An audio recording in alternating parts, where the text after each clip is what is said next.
Hello guys, ABC institute में आज हम इन सब बच्चों को, सब स्टूडेंट्स को ये बताने जा रहे हैं कि जो डबल डोर के जो पार्ट्स होते हैं, हमारे फ्रोस्ट रेफ्रिजरेटर के पार्ट्स होते हैं, उन सबको चेक कैसे करेंगे।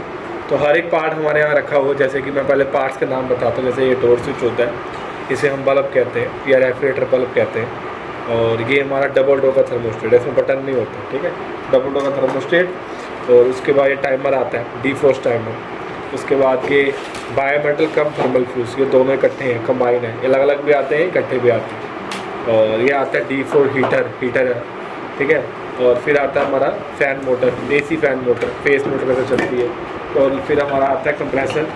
और फिर हमारी आती है रिले वाली। ये सभी के सभी पार्ट्स हमारे डबल डोर फ्रिज के होते हैं। तो आपको हम पूरे के पूरे फ्रिज के पार्ट चेक करने बता रहे हैं। तो एक एक पार्ट के बारे में देखना अभी कैसे होता है। पहले मीटर है वो भी ऑफ पे है, ऑन करेंगे। ऑन करने का लेके जाएंगे कंटिन्यूटी पे। कहाँ लेके जाएंगे? जब पे बीप आती है, ठीक है। स्टार्टिंग शुरू करेंगे, स्टार्टिंग से। सबसे पहले हमारा पार्ट आता है डोर स्विच। डोर स्विच जो है, जब डोर ओपन होता है तो बीप देगा। जैसे अभी डोर ओपन है ना, इस समय बीप देगा। नहीं दे रहा तो क्या खराब है, देखते हैं आ रही है। और जब डोर क्लोज कर देंगे तो बीप बंद होनी चाहिए। अगर ऐसा हो रहा है, इसका मतलब क्या, ये डोर स्विच वर्क कर रहा है। इसके बाद अगला पार्ट कौन सा है? Refrigerator bulb. इसकी जो सिंपल है, 2 वायर है, इसको न्यूट्रल फेस दो, चल गया ठीक है, नहीं तो खराब है। अगर मीटर से करना है, मीटर रखना है ऑन पे, ठीक है। ऑन पे रखना है और इस पर यहाँ लगाना है। अगर ये वैल्यू दे रहा है तो ये आपका बल्ब क्या है, ठीक है। जैसे वैल्यू दे रहा है तो ये बल्ब क्या है, ठीक है। कन्फर्म करने के लिए इसे न्यूट्रल फेस दो। न्यूट्रल फेस देने के बाद ये बल्ब ग्लो कर गया, जल गया, तो मतलब ये बल्ब ठीक है। ये 2 पार्ट्स हो गए। इसके बाद अगला पार्ट हम चेक करते हैं रेफ्रिजरेटर। ये है हमारा थर्मोस्टेट, डबल डोर का थर्मोस्टेट। और डबल डोर थर्मोस्टेट के अंदर बटन नहीं होता, डिफॉल्ट बटन नहीं होता, ये सिंपल ऐसे आता है। इससे आप अपना टेम्परेचर कंट्रोल कर सकते हो। ज़्यादा बड़ा हो तो कूलिंग ज़्यादा हो जाएगी, कम करो तो कूलिंग कम हो जाएगी। पहले इसको लास्ट में लेके आए। इस पर ऑफ भी नहीं होता, जैसे सिंगल डोर का जो ऑफ भी होता है ना, ये ऑफ नहीं होता, ये हमेशा ऑन रहता है। इसको करेंगे कंटिन्यूटी पे। पहले आपको, जैसे मैंने उसमें बताया था, इसमें बताने जा रहा हूँ कि पहले आपको थर्मोस्टेट को फिजिकली चेक करना है, मतलब देख के पता लगाना है ख़राब तो नहीं होगी। उस समय आपको क्या करना, करिए थर्मोस्टेट का सेंसर टूटा हुआ है, कटा हुआ है, तो थर्मोस्टेट क्या हो गया, ख़राब हो गया, तो उसको चेक करना करें, उसको रिप्लेस कर दें। और अगर आपको चेक करना है तो क्या चेक करोगे, मीटर को रखोगे कंटिन्यूटी पे और इसको जहाँ पे भी रख लो, ये ऑन ही रहता है हमेशा। अब अगर ये बीप दे रहा तो ये ठीक है, नहीं दे रहा तो ख़राब है। देखते हैं, देता नहीं देता, दे रहा है, लेकिन ये अर्थिंग के साथ बीप नहीं देना चाहिए। अर्थ का पॉइंट है ना, ये पॉइंट का। इसके साथ अगर बीप आ रही तो थर्मोस्टेट शॉर्ट है, आई तो मतलब थर्मोस्टेट शॉर्ट नहीं, आपस में आनी चाहिए, ठीक है। तो मतलब थर्मोस्टेट क्या है, सही है। थर्मोस्टेट चेक कर लिया। इसको हम सबसे लास्ट में बताएंगे आपको चेक करना। ये क्या है, डीफ्रोस्ट है, ये सबसे लास्ट में बताएंगे। फिलहाल हम अगला पार्ट चेक करते हैं, बायोमेटल और कम थर्मल फ्यूज। ये बायोमेटल है, ये थर्मल फ्यूज है। बायोमेटल की ये ऑरेंज और एक लाइट ब्राउन वायर है, और थर्मल फ्यूज की ये रेड और एक ब्लू वायर, ठीक है। इनको चेक करते हैं। बायोमेटल को चेक करने के लिए आपको बताता हूँ। पहले देखो, दोनों में से कुछ भी चेक करना है ना, इसका मतलब फिजिकल क्या है, चेक करना। अगर इन दोनों में से जो इनके पाउच आए हैं, जैसे मान लो प्लास्टिक के पाउच के अंदर है, इस पाउच में अगर आपको मॉइस्चर या पानी दिखता है तो इसको चेंज ही कर दो, चेक नहीं करना है, चेंज ही कर दो। अब चेक करना है कि ख़राब तो नहीं हो गया। अगर ये ख़राब हो तो क्या सिम्टम्स आएंगे उस फ्रिज के में, जब ये ख़राब हो जाएगा उस फ्रिज में जो है बर्फ़ मेल्ट नहीं होएगी। और कस्टमर ये बोलेगा कि ऊपर कूलिंग आ रही, नीचे कूलिंग नहीं आ रही। और जब खोल कर देखोगे तो क्या होगा, एक्स्ट्रा ऑर्डनरी बर्फ़ जमी होगी। उस समय आपको क्या क्या चेक करना है, पहले टाइमर चेक करना है, फिर ये 2 पार्ट चेक करने, तीसरा पार्ट ये चेक करना है, ठीक है। 1 2 3 4, ये 4 पार्ट में कुछ लोग खराबी होगा जब बर्फ़ ना मेल्ट हो। अभी फिलहाल हम चेक क्या कौन सा कर रहे हैं, बायोमेटल। बायोमेटल जो पार्ट होता है, जब इसका टेम्परेचर -5 डिग्री सेल्सियस होगा ना, उस समय ये बीप देगा। लेकिन अभी जो है नेचुरल जो है, अभी ये नॉर्मली है, इसका टेम्परेचर अभी क्या कहते हैं +15 से या ऊपर ही होगा, +25 या 26 के आसपास होगा। अभी इस समय बीप नहीं देना चाहिए। अगर ये अभी बीप दे रहा है तो ख़राब है। तो बीप पे सेट करा कंटिन्यूटी पे, और इसको चेक करेगा। अगर ये अभी बीप दे रहा है तो नॉर्मल कंडीशन है इसकी, इसको ठंडा नहीं किया। अगर अभी दे रहा है तो क्या है, ख़राब है। अभी मैं इसको ठीक नहीं बोलूँगा 100%, मैं 100% ठीक हूँ तब बोलूँगा जब एकदम ठंडा चिल्ड होगा ना, उस समय बीप देना चाहिए। अगर उस समय बीप दे रहा है और गर्म होने के बाद नहीं दे रहा, तो मैं बोलूँगा 100% ये क्या है, ठीक है। समझ में आ गया। तो अभी ये नॉर्मल है, अभी बीप नहीं दे रहा, तो अभी 50% ठीक है। बाकी 100% तब मानेंगे जब इसका टेम्परेचर -5 डिग्री सेल्सियस होगा तब, ठीक है। अगला पार्ट आता है थर्मल फ्यूज, जो कि ग्लोबल पार्ट है। ओवरहीट कंडीशन में ये क्या होता है, उड़ जाता है, ब्रेक हो जाता है इसकी वायर। अब इसको चेक करते हैं। थर्मल फ्यूज़ जो होता है हमेशा आपको बीप देगा, अगर ख़राब होगा तो नहीं देगा और सही होगा तो देगा। देखते हैं, दे रहा है, मतलब इसका मतलब क्या है कि थर्मल फ्यूज़ भी क्या है, ओके है, और नहीं होगा तो क्या होगा, नहीं देगा। सर में आ गया, ये पार्ट चेक हो गया, थर्मल फ्यूज़ भी हो गया और बायोमेटल भी हो गया। इसको वेट आते हैं। अगला पार्ट हमारा क्या है, डीफ्रोस्ट हीटर। क्या नाम है इसका, इसमें हीटिंग कॉइल होती है, उसको चेक करने के लिए मीटर रखना है ऑन पर रखना है, और मीटर कोई ना कोई वैल्यू शो करेगा, कोई फिक्स वैल्यू आनी चाहिए।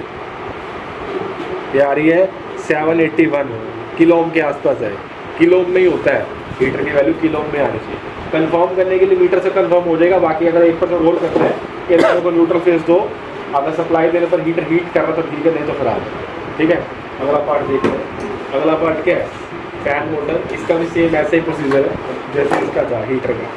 इसकी 2 वायर पे आपको रेजिस्टेंस की वैल्यू मिलेगी फिक्स, अगर ये ठीक होगा तो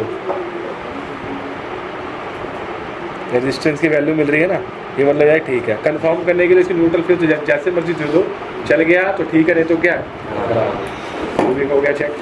अगला पार्ट हमारे क्या है, रिले ऑयल भी चेक करते हैं कंटिन्यूटी पे।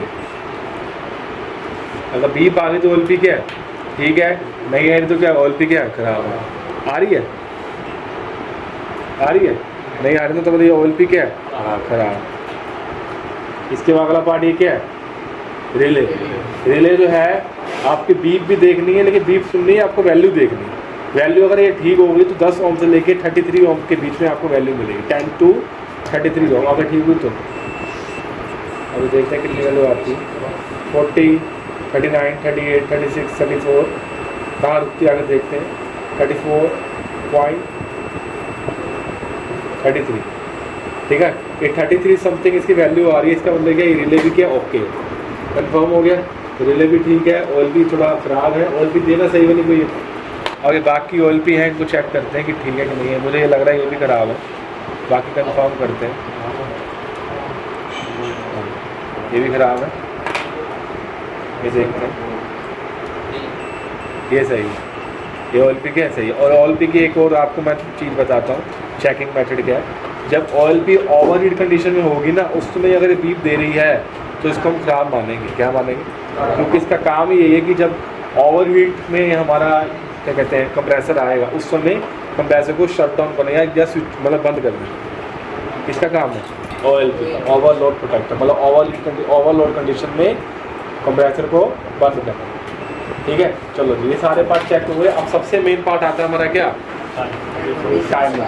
पहले आप, ये हमारा टाइमर है, ठीक है। अब इस टाइमर को क्या चेक करना है आपको बताता हूँ मैं। देखो टाइमर जो है कई किस्म के आते हैं, कई टाइप्स के आते हैं। एक टाइमर रोड होगा इसमें ज़्यादा भी।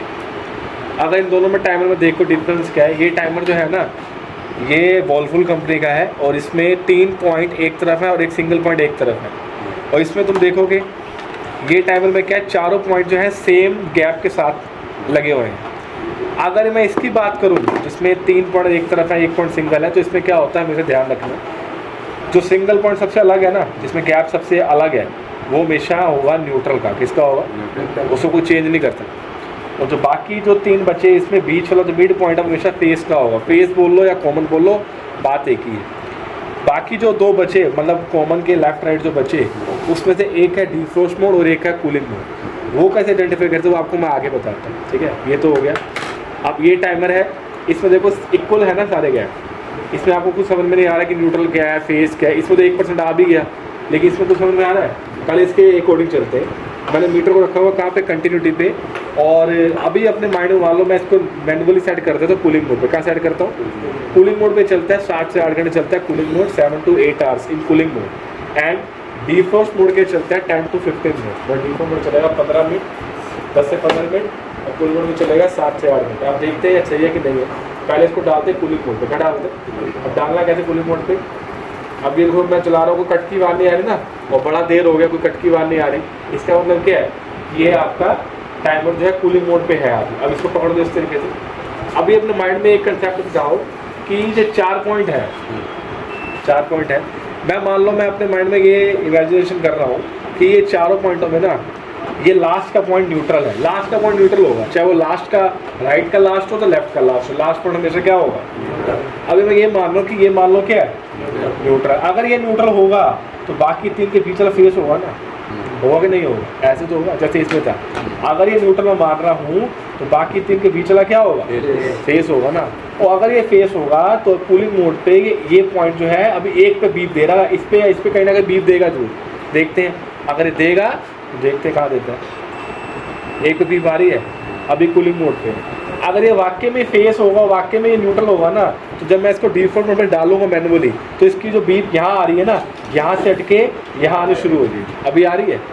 अगर मैं इसको डिफ़ॉल्ट मोड डालूँ, डिफ़ॉल्ट मोड डालने के बाद इसकी बीप अगर यहाँ से हट के और यहाँ आनी शुरू हो जाए तो समझ आना कि ये बीच वाला क्या है फेस और जो लास्ट वाला क्या न्यूट्रल, वाकई में ये नहीं आया तो कुछ और हो सकता है। देखते हैं, हम इसको डालते हैं, आराम से डालते हैं। आगे डिफ़ॉल्ट मोड पे पढ़ो, अब देखते हैं। जैसे कि हमने ये फेस माना था, ये न्यूट्रल माना था और इसकी पहले यहाँ बीप आ रही थी कूलिंग मोड पे, अब आ रही है। अब यहाँ अगर आ गई तो फिर वाकई में क्या है, ये फेस होगा, आ रही है। तो मतलब वाकई में ये फेस नहीं है और ये न्यूट्रल भी नहीं है। पहला फंडा हो गया गलत, पहला फंडा गलत हो गया, मतलब लेफ्ट वाला न्यूट्रल नहीं निकला। आप क्या मानेंगे कि राइट वाला क्या है, तो ये न्यूट्रल मान लिया हमने। अगर ये न्यूट्रल हुआ तो इसके तीन बीच वाला क्या हुआ, फेस, तो ये फेस होगा ना।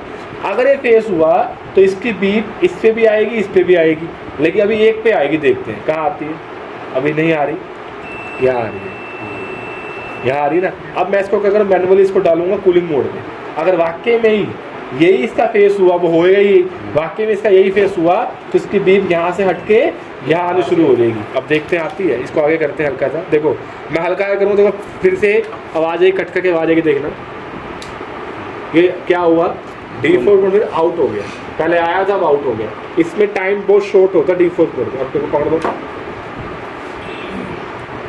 ये माना था ना फेस, पहले इसकी यहाँ आ रही थी, अब देखते हैं आ रही है। अब वाक्य में ये क्या निकला, और ये क्या निकला, समझ में आ गया। और फेस के साथ जो कूलिंग मोड पे बीप दे रहा है वो क्या, कौन सा पॉइंट होगा, कूलिंग मोड। क्या बोला मैंने, फेस के साथ जो बीप दे रहा होगा वो कौन सा पॉइंट है, तो कहाँ दे रहा है, 4 नंबर। 3 नंबर क्या हुआ फेस, 1 नंबर क्या हुआ न्यूट्रल, 4 नंबर क्या हुआ कूलिंग मोड।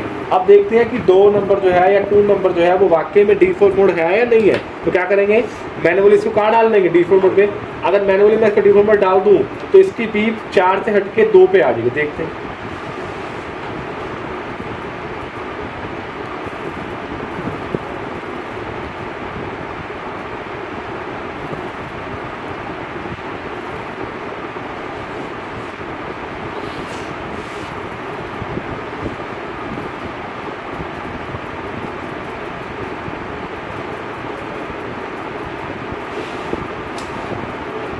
अभी डिफ़ॉल्ट मोड में डाल दिया हमने,